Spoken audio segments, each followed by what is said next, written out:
Well, I think we're ready to get started for the deep dive this morning. I want to say welcome to everybody joining us this morning. We're going to be talking about prices. I'm also going to talk about interest rates. Saw a little bit of movement in interest rates last week, but as always, want to give you the best information that you need to be the expert in your market to be able to explain what is happening. We are going to, kind of talk about pricing this morning, and if you saw what I said, really the why behind pricing. I'm seeing a lot of questions, a lot of interest in should we buy a home? Our home's going to lose value. So I want to cover that. I want to go deep into the why behind pricing right now. So this deep dive, all about pricing, all about what's happening right now in the real estate market. So let me start here and say this. We over the last couple of weeks have certainly seen a shift in the market. This market is very different than what we've seen for the past couple of years during the COVID time. And when we saw the meaning of home change, we saw interest rates drop, and we saw all of this activity packed into an anomaly market, and rising interest rates have started to moderate the market. So you go back a few weeks, really what started all of this was the Fed's action. They react to inflation. We said inflation is the enemy of long-term interest rates, and they raised the Fed funds rate. That then has an impact into the mortgage market for a lot of different reasons. Not a one-to-one correlation by any stretch of the imagination, but we see interest rates go up to, around, let's call it 6%. Well, what happened in the last week? Well, the last 2 weeks, we've seen the interest rate come off of that, the 30-year fixed average come off of that, kind of 6% level down to about 5.3%. Okay, so if you were to look at this, start out at the beginning of the year, interest rates rise. They kind of peak a couple of weeks ago and come back to 5.3%. Still very, very good financing for those looking to buy, but no doubt costing more with the rising prices of homes and the rise in interest rate. It's just costing more. Homes are less affordable for people, and affordability is a challenge. Now, this is going to get very interesting because Wednesday of this week, the CPI number comes out. Let's call that inflation. And then the Fed will meet after that in a couple of weeks and say, okay, what are we going to do? And that's what we want to watch because it's all about inflation right now. But no doubt we've seen a little bit of a dip in interest rates, and we'll see if that holds or if that was just a time they're going to go back up or what's going to happen there as we go forward.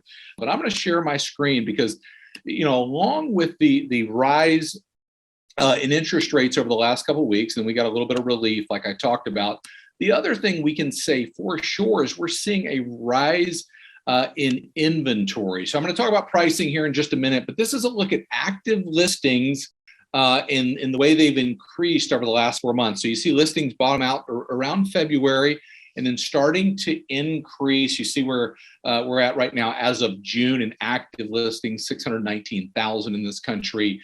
Starting to climb back up, certainly not where we want it to be, but on the right track, heading that direction. So a little bit lower interest rate in the past week, and two things are true about inventory. One, inventory is starting to accumulate in the market as the frenzy in real estate is squelched. Rising interest rates have that effect where they start to squelch some of the activity.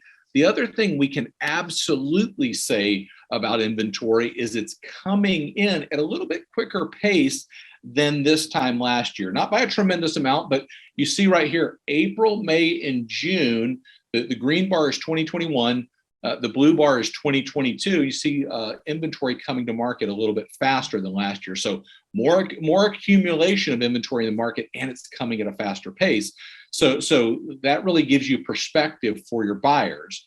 Now, all this whole scenario on mortgage rates is about inflation, and it's going to be about inflation and the Fed's action to tame inflation as we go forward. So be watching that. But if you're right now with somebody who for the last couple of years has had a hard time finding a home, we're starting to see more inventory come into the market, and certainly that is good news for those that are wondering about, should I buy right now? Should I do something? Are there more choices? There absolutely are.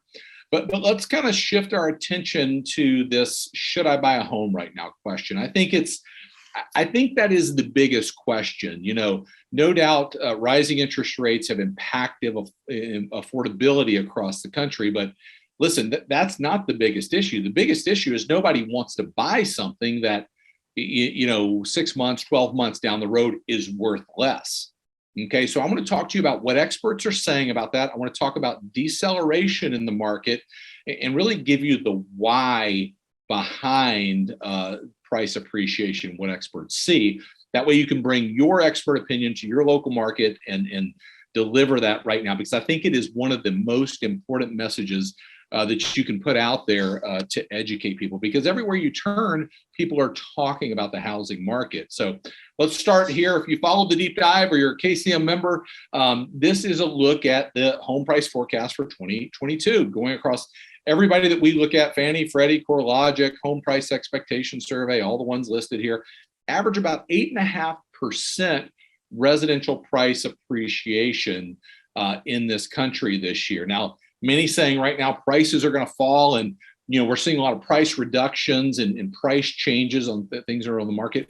Here's a question: can you have a price reduction and still see home price appreciation? The quick answer is yes, you can.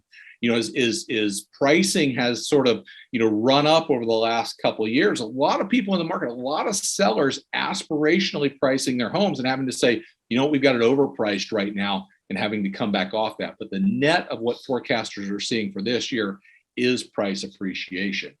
Now, what I said is, let's understand the why behind that, because my fear is if we talk about this in such a way to say, hey, don't worry about homes losing value because every expert says they're not going to, I think that's the wrong way to handle it right now.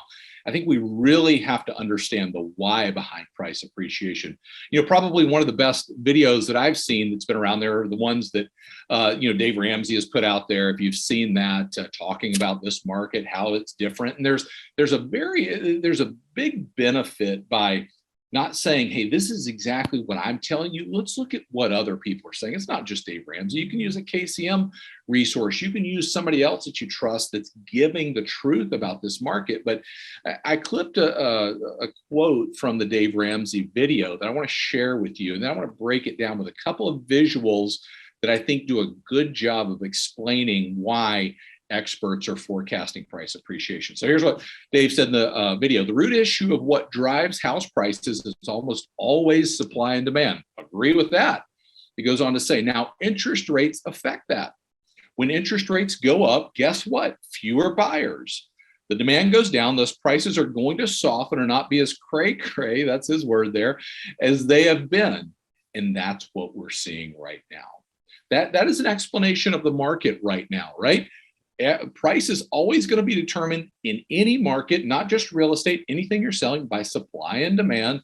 And what happens in our business is interest rate goes up, there are fewer buyers. It starts to moderate the market. If anything, over the last couple of years, we've said, we need this frenzy to slow down. We need this price appreciation to slow down. It's not sustainable.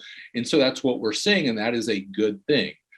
Let me break down supply and demand for you real quick with two quick visuals. I would, if you're not a KCM member, take a picture of this, but become a KCM member and download these slides, because I would have them on my phone right now during the summer as I have conversations with people about pricing. The first one is this one. You may have seen it before. I've changed it a little bit just to give a visual effect of the single family housing units brought to market going all the way back to the 70s. The blue bars represent the years, again, going back to the 70s up until the housing crisis of 2008. And what happened there, builders were very, very heavily hit because they had speculated on lots and builds with inflated demand because of, certainly qualification in the mortgage market that wasn't sustainable. So somebody didn't have to qualify for a mortgage. They could go and buy a home. And what happened in 2008 is we said this can't happen anymore, and it became a lot harder to go out and qualify for a mortgage. Many of us, are very familiar with that in the market. And so builders, got out of the market. Builders weren't bringing the units to market because we were oversupplied. And so for 14 straight years, we've been below the 50-year average in this country on new builds coming to market. Now, this year, we certainly will surpass this 50-year mark because builders know there's a tremendous amount of demand in the market. There's a tremendous amount of opportunity, and they're bringing those units to market. But you can look anywhere to see the number of units that were undersupplied in across the country in the millions. Some saying 3, 4, 5 million units undersupplied right now. So that's the supply side. The reason the frenzy in the market happened is we simply do not have the number of homes on the market for those that want to buy them. Second reason, let's look at the demand side. Demand is being driven right now by millennials. The blue bars right in this graphic are the millennial generation that are moving through their peak home buying years. If you look at NAR's study of buyers and sellers in this country, the overwhelming majority of buyers fit in this category right here, the peak home buying years that we can see statistically when people go out and buy a home. 81% last year of first-time home buyers were millennials, and 43% of all buyers were millennials. Why is this important? The millennial generation is just by a little bit smaller than the baby boomer generation. Now, certainly more alive right now in the millennial generation, but a very, very large mass of people moving through. And we've known that about the millennials, right? So take what we have, low supply. We haven't, brought the builds to market for the past 14 years. This tremendous amount of demand coming through, driven by millennials. And there you have it. You have price appreciation. So as you start to talk about why forecasters are saying homes are going to continue to appreciate, it's because of this. It's because of a demand issue and a supply issue driving and keeping that upward pressure on prices. And I think that's important that we're able to articulate that as we talk to people about pricing right now in residential real estate.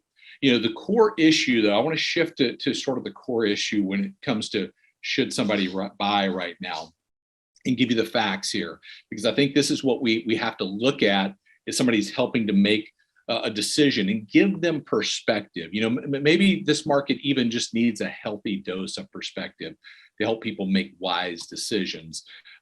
George Ratsu said this. He said, for buyers of a median priced home, the 1-2 punch of record high prices and rising interest rates have pushed the monthly mortgage payment to about 64% more than last year, tacking on over $800 to the cost of financing. That's the real impact of buying a home right now. Now, this relief we saw in rates drops that down to about $100. So call that $700 right now. We don't know what's going to happen tomorrow. Rates go up, go down, but just a small amount of relief there on that. But it's costing more. It's costing more for people that want to go out and buy an average price home in this country. So given that, should you do that? Well, again, let's go back. We understand our supply and demand conversation. Let's look at what the home price expectation survey says. They say between here and 2026, see about 9% appreciation in the market this year. Remember, we said the average was 8.5 from all the forecasters, so that fits in line there. And then 2023 through 2026, what I'm going to call more normalized appreciation. Normal appreciation in this country has been about 3.8%, going all the way back for the last 20 years, and we see 4.19, 3.12, and so on for the next few years, moderating the market. Well, if you were to go out and buy an average priced home this year, that in gained equity over the next 5 years is just over $100,000. $102,787. So if you look at that and you think about, okay, it's going to cost more, there is opportunity. I'm not saying we want to convince somebody to do something they don't want to do. Don't want to do that at all. But I want to give them the facts about buying in this market.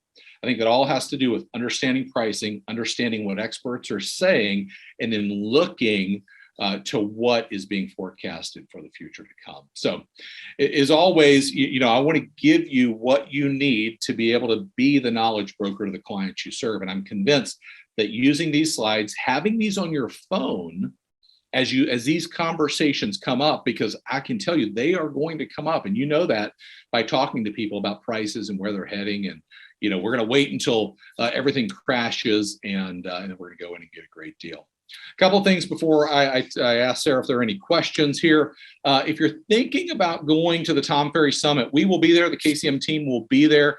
we have got a discount for you for $100 off your ticket. If you want to use that, go and take advantage of that. Certainly a great event, great opportunity to get out and to learn in our business. The other thing I want to offer to you is our summer 2022 buyers pack is out now. You can go to trykcm.com/buyers, grab that, everything you need for buyers to educate them on exactly what is happening in today's real estate market. I think now more than ever, we need to be the educator to the clients we serve, because there's so much information out there, so much misinformation out there that clients do not know what to believe or what to think. So, Sarah, I'm going to pause for a second. Are there any questions that we have that we want to talk through? I am going through here right now, and I don't see any questions on here today, Dave. Okay. I saw one. Do you have any data for the multi-unit properties? We don't do much multi-unit. You go search the KCM blog to see if there are things in there, but primarily single family is what we deal in. Aaron says, have them at ready on your phone to give great advice. Couldn't agree more. Having these graphics on your phone to be the knowledge broker is our job today. So I'm going to wrap on that. We start every week with the deep dive. Share the deep dive. Tell people about it. Get that word out there, because as we do that, more educated agents certainly raises the level of professionalism and builds clients, buyers and sellers that are better educated to make a confident decision in this market. So we'll see you back next week, and thanks for joining this morning.